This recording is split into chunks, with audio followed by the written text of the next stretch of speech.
तो आज हमारा लेक्चर 2 है summary of NCERT biology class 11th। हमने पहले चैप्टर में उसकी समरी देखी थी कि उसमें हमें समझ में आया था कि हमें क्या क्या उसमें पढ़ना है। सो नाउ सेकेंड चैप्टर में हम ये जानेंगे कि जैसे लिविंग सिस्टम के बारे में हम जाने, उसको डिवाइड करने की कोशिश की, उसको अलग अलग कैटेगरी में बांटने की कोशिश की on the basis of size, उसका कलर, उसकी मॉर्फोलॉजी, और उसको एक पर्टिकुलर नेम देने की कोशिश की, साइंटिफिक नेम दिया गया जो कि वाइडली एक्सेप्टेड होता है। ठीक है, इस चैप्टर में हम जानेंगे कि कैसे उन्हीं कैरेक्टरिस्टिक्स को फॉलो करके कैसे अलग अलग ब्रांचेज या अलग अलग किंगडम्स में हमारे लिविंग सिस्टम के जो भी थी है उसको डिवाइड किया गया। ठीक है, so biological classification of plant and animal was first propose by Aristotle on the basis of simple morphology and characteristics. तो सबसे पहले एरिस्टोटल ने क्या किया, उन्होंने जैसे ही प्लांट और एनिमल को देखा और उन्होंने कहा कि ठीक है भाई, कि उसके मॉर्फोलॉजी के बेसिस पे 2 किंगडम होना चाहिए। लेकिन उन्होंने सिर्फ ये बात प्रपोज्ड की थी। लिनस ने जो है वो बाद में उस 2 सिस्टम को जो है वो 2 किंगडम में डिवाइड कर दिया। प्लांट अलग होगा और एनिमल अलग होगा, क्योंकि प्लांट का अलग मॉर्फोलॉजी होता है, उसका अलग फिजिकल फीचर्स होता है, उसका साइज अलग होता है, कलर अलग होता है, या फिर जो भी उसका अलग होता है, और एनिमल का अलग होता है। बाद में वाइटेकर नाम के एक साइंटिस्ट आए और उन्होंने और एलिबरेट किया। उन्होंने बोला नहीं नहीं, सिर्फ 2 ही किंगडम क्यों बनेगा, कम से कम 5 साम्राज्य बनना चाहिए। सो शुरुआत हुई इस कहानी की 5 साम्राज्य से। सो उन्होंने 5 किंगडम्स का क्लासिफिकेशन कर दिया। 5 क्लासिफिकेशन हो गया किंगडम्स का। फर्स्ट है मोनेरा, सेकेंड है प्रतिष्ठा, थर्ड है फंगी, फोर्थ है प्लांटी, और फिफ्थ नंबर पे है एनिमिलिया। सो 5 किंगडम बन गया, पहला मोनेरा बना। सो वाइटेकर ने कहा कि नहीं, 5 किंगडम ही बनना चाहिए और सबको अलग अलग कैटेगरी में रखा गया।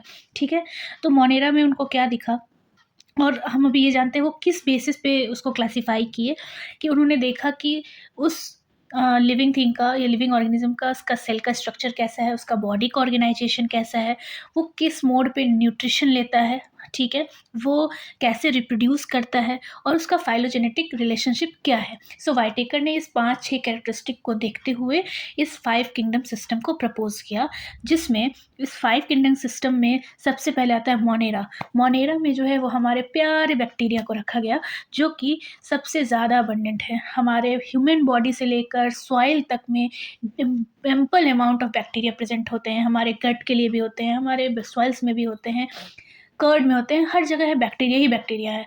सो इस बैक्टीरिया को उसमें किंगडम मोनेरा में रखा गया, और उसके बाद उसके बारे में देखा गया। बैक्टीरिया और कॉस्मोपॉलिटन इन डिस्ट्रीब्यूशन, बहुत ज़्यादा वाइडली डिस्ट्रीब्यूटेड है। These organism show the most extensive metabolic diversity. सबसे ज़्यादा मेटाबॉलिक डाइवर्सिटी इसी की है, बैक्टीरिया की। सो जैसे ही बैक्टीरिया के बारे में देखा गया और उनको किंगडम मोनेरा में रख दिया गया। बैक्टीरिया में भी ऑटोट्रॉफिक और हेटरोट्रॉफिक, उनका हेटरोट्रॉफिक और ऑटोट्रॉफिक दोनों हो सकते हैं, या तो वो अपनी खाना खुद से बना सकते हैं या किसी दूसरे ऑर्गेनिज्म पे डिपेंड रह के अपने न्यूट्रिशन को ले सकते हैं, खाना अपना मोड ऑफ न्यूट्रिशन का होता है। सो इस किंगडम में हमें ये जानने को मिला कि कैसे कैसे बैक्टीरिया के शेप अलग अलग होते हैं, क्या क्या रोल होता है, वो कौन से एक्सट्रीम इन्वायरमेंट में भी रह सकते हैं, कौन से बैक्टीरिया कहाँ रह सकते हैं। सो बेसिकली इस चैप्टर के किंगडम मोनेरा में हमें बैक्टीरिया के बारे में जानने को मिला। सो अगर कोई बात करता है कि किंगडम मोनेरा के बारे में बता, तो हम ये समझेंगे कि भाई मोनेरा तो भाई हमारे बैक्टीरिया के बारे में ही होगा। ठीक है, नाउ किंगडम प्रतिष्ठा includes all single celled eukaryotes. सो किंगडम प्रतिष्ठा जो होता है वो पूरे ऑल जो है यूकैरियोटिक बेसिस पे है। यूकैरियोट मतलब जिनके पास वेल डेवलप्ड न्यूक्लियर सिस्टम है, न्यूक्लियस अलग है और साइटोप्लाज्म अलग है, वो कम मिला हुआ नहीं है, उसको हम लोग कहते हैं एडवांस है, राइट। सो प्रतिष्ठा ऑल सिंगल सेल, तो वो इस कैटेगरी में उनको रखा गया जो सिंगल सेल होते थे, यूनिसेलुलर होते थे, और जिनके पास वेल डेवलप्ड न्यूक्लियस होता था, सच एज क्रिस्टोसोफाइट्स, ठीक है, और यूग्लॉइड्स, ये सब जो है वो किंगडम प्रतिष्ठा में रखे गए। Now slime mould and protozoans. So slime moulds और प्रोटोजोआ को भी प्रतिष्ठा में ही रखा गया। So protists have defined nucleus and other membrane bound organelles. सो प्रतिष्ठा के पास जो होता है वो यूकैरियोट है, उसके पास वेल डेवलप्ड न्यूक्लियर सिस्टम है, और उसके पास मेम्ब्रेन बाउंडेड ऑर्गेनल्स भी पाए जाते थे, बट यस वो सिंगल सेलुलर ही होते थे। ठीक है, ये वो यूनिसेलुलर है। दे रिप्रोड्यूस बोथ सेक्सुअली और सेक्सुअली, दोनों मोड से वो रिप्रोड्यूस कर सकते थे। एंड तो अगर हमारे बारे में अगर हमसे कोई पूछे कि भाई आप प्रोटिस्टा के किंगडम के बारे में क्या जानते हैं, तो हम ये बोलेंगे कि उन्हीं उन्हीं लिविंग ऑर्गेनिज्म को उसमें रखा गया जो यूनिसेलुलर होते थे और यूकैरियोटिक होते थे, राइट। सो जो यूनिसेलुलर यूकैरियोटिक होते थे, जो कि सेक्सुअली एसेक्सुअली दोनों तरह से रिप्रोड्यूस कर सकते थे, हम उस किंगडम को उस प्रजाति के टाइप के जिस टाइप के जितने भी एनिमल्स थे या ऑर्गेनिज्म थे, हमने प्रोटिस्टा किंगडम में ही उसको इंक्लूड कर दिया। Now the third kingdom is kingdom fungi, shows the great diversity in structure and habitat. इनके पास अलग अलग स्ट्रक्चर और हैबिटेट है, ये ग्रेट डाइवर्सिटी शो करते हैं फंगी भी, ठीक है। तो फंगी को कैसे कैसे देखा गया, most fungi are saprophytic in mode of nutrition. So they are several modes of nutrition, जैसे होलोजोइक होता है, सेप्रोफिटिक होता है। सो अलग अलग मोड अलग अलग ऑर्गेनिज्म का होता है। तो हम लोगों ने ये देखा कि वो ऑर्गेनिज्म जो कि सेप्रोफिटिक होते थे, सेप्रोफाइट्स मतलब जो जो कि जो सॉल्युबल ऑर्गेनिक मैटर से या डेड सबस्ट्रेट से अपना जो है वो mode of nutrition organic substance लेते हैं, यानी डेड एंड डिकिंग से जो है अपना मोड ऑफ न्यूट्रिशन फुलफिल करते थे, उसको हम लोग कहते थे सेप्रोफाइट्स, उसको सेप्रोफाइट्स कहते हैं। तो बेसिकली उनसे वो अपना मोड ऑफ न्यूट्रिशन लेते थे। ये भी सेक्सुअली और एसेक्सुअली रिप्रोड्यूस करते थे। Phycomycetes, Ascomycetes, Basidiomycetes, Deuteromycetes are the 4 classes under the kingdom. The प्लांटाई include, so basically fungi के बारे में हम क्या समझेंगे, फंगाई के बारे में हम ये समझेंगे कि वो ऑर्गेनिज्म को उस कैटेगरी में रखा गया जो सैप्रोफिटिक होते थे, जो पैरासिटिक होते थे और जो एसेक्सुअली और सेक्सुअली दोनों तरह से रिप्रोड्यूस कर सकते थे। सो उन कैटेगरी वाले लोगों को जो बेसिकली इस फंगी में रख दिया गया। सो अलग अलग उसके सब क्लासेज हैं। सो उसके बारे में आपको अच्छे से पढ़ना है, जैसे म्यूकर, राइजोपर्स, ये सब आते हैं फाइकोमाइसिटीज़ में। एस्कोमाइसिटीज़ में आता है पेनिसिलियम, जो कि बेसिकली और हमारे मल्टीसेलुलर्स होते हैं ये फंगीज। सो ये सब जो है वो अलग अलग, एगैरिकस जो कि बेसिडोमाइसिटीज़ है। सो ये अलग अलग टाइप के फंगी थे।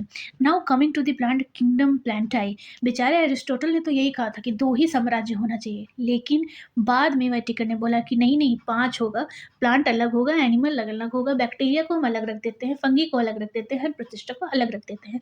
So now talking about the kingdom प्लांटाई, जो कि सबसे ज़्यादा इंपॉर्टेंट है, ये है यूकैरियोटिक ऑटोट्रॉफिक।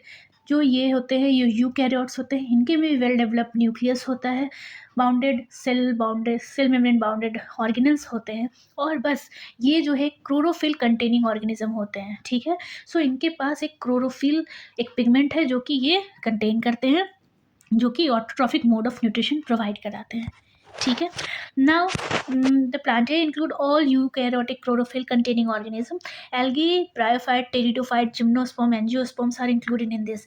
सो प्लांट में भी अलग अलग वेराइटी के होते हैं। सो प्लांट में भी अलग अलग फिर देखा गया कि कोई एल्गी होते हैं, कोई जिम्नोस्पर्म है, कोई एंजियोस्पर्म है, कोई टेरिडोफाइट्स है, कोई ब्रायोफाइट्स है। तो ये अलग अलग कैटेगरी में फर्दर प्लांट किंगडम को रखा गया है। ये हमें इसके सब किंगडम के बारे में भी पढ़ना होता है, बट बेसिकली हमें इसमें 5 किंगडम सिस्टम के बारे में जानना है, ठीक है। नाउ अब ये तो था यूकैरियोटिक ऑटोट्रॉफिक कि अगर हमसे कोई पूछे कि यूकैरियोटिक ऑटोट्रॉफिक कौन सा किंगडम होता है, तो हम बोलेंगे प्लांटाई होता है। पर अगर हमसे पूछे कि यूकैरियोटिक हेटेरोट्रॉफिक कौन सा किंगडम होता है, तो हम कहेंगे किंगडम एनिमिलिया होता है, क्योंकि हमारे पास भी वेल डेवलप्ड न्यूक्लियस है, न्यूक्लियर मेम्ब्रेन है, मेम्ब्रेन बाउंडेड ऑर्गेनल्स है, बट हमारे पास क्लोरोफिल नहीं होता, ठीक है। तो हम अपने खाना खुद से नहीं बना सकते, हमारा मोड ऑफ न्यूट्रिशन अपने आप से नहीं होगा, हम जो है वो दूसरों पे डिपेंड रहते हैं, यानी हम हेटेरोट्रॉफ्स हैं। सो किंगडम एनिमिलिया में हमने ये जाना कि किंगडम एनिमिलिया में क्या क्या बोलेंगे, हम हेटेरोट्रॉफिक यूकैरियोट्स हैं, हम मल्टी सेलुलर तो हैं, ठीक है, पर हमारे पास सेल वॉल नहीं है। सो बेसिकली हमारे प्लांट सेल और एनिमल सेल्स में यही सबसे बड़ा मेजर डिफरेंस होता है कि उनके पास वेल डेवलप्ड सेल वॉल होती है और हमारे पास नहीं होती है, ठीक है। हम जो है वो मोस्टली सेक्सुअली रिप्रोड्यूस करते हैं। सम ए सेलुलर ऑर्गेनिज्म भी हैं, जैसे वायरस, विरोइड्स और लाइकेन। इन बेचारों को किसी भी किंगडम में जगह नहीं मिली, ठीक है। सो कह सकते हैं कि हमारे पास 5 राजा हैं, मोनेरा, प्रतिष्ठा, फंगी, प्लांटाई एंड एनिमिलिया, और हम जो है किसी किसी कैरेक्टरिस्टिक बेसिस पे, जैसे साइज, मॉर्फोलॉजी, फाइलोजेनेटिक्स और डिफरेंट कैटेगरीज या डिफरेंट कैरेक्टरिस्टिक के बेसिस पे ही हम अलग अलग अपने लिए राजा चुनते हैं, या उस ऑर्गेनिज्म के लिए हम राजा चुन लेते हैं कि नहीं भाई, तुम बैक्टीरिया के फीचर से मेंटेन मिलते हो तो तुम बैक्टीरिया के पास जाओ, तुम बैक्टीरिया वाले राजा को संभालो, तुम एनिमिलिया के पास जाओ, तुम प्लांट के पास जाओ, और इनका ये अलग अलग कैरेक्टरिस्टिक फीचर्स है। तो इस चैप्टर में हम बेसिकली 5 किंगडम सिस्टम के बारे में जानेंगे। ये जानेंगे कि कौन कौन सा ऑर्गेनिज्म होता है, कौन कौन से टाइप्स होते हैं, कौन कौन से सब क्लासेस होते हैं। इसमें एग्जाम्पल्स भी दिए हुए हैं जो कि याद करना है। एनसीईआरटी का लाइन बाय लाइन पढ़ना ज़रूरी होता है। आप कोशिश कीजिए कि एक फ्लो चार्ट के अकॉर्डिंगली अपना नोट्स तैयार कीजिए। और this is the summary of second unit. तो आपको इससे ये समझ में आ जाएगा कि इस यूनिट के अंदर हमें क्या क्या पढ़ना है, क्या क्या बेसिक पॉइंट है। तो आपको हर किंगडम के बारे में थोड़ा थोड़ा उसका कैरेक्टरिस्टिक फीचर्स याद करके रखना है। अगर आप बोर्ड्स के पेपर को देने जाएंगे 11th के एग्ज़ाम को, तो उसमें वो समरी, या आप अगर इसको ऐसे लाइन बाय लाइन लिख के या याद करेंगे तो वो ज़्यादा ईजी होगा। नीट के पॉइंट ऑफ बेसिस से वो जो है वो ऑब्जेक्टिव क्वेश्चन पूछ सकता है, तो आपको ये अच्छे से पढ़ना होगा और समझना होगा। एक स्टोरी की तरह इसको समझिए ताकि वो आपको ईजी रहे। सो प्लीज़ आप मेरे चैनल को सब्सक्राइब कीजिए। हमारा एनसीईआरटी समरी आ रहा है हर दिन रोज़ रोज़। सो ये हमारा लेक्चर 2 था और यूनिट 2 का था। सो हमारा जो है नेक्स्ट आएगा unit 3। So thank you, please subscribe my channel. Bye.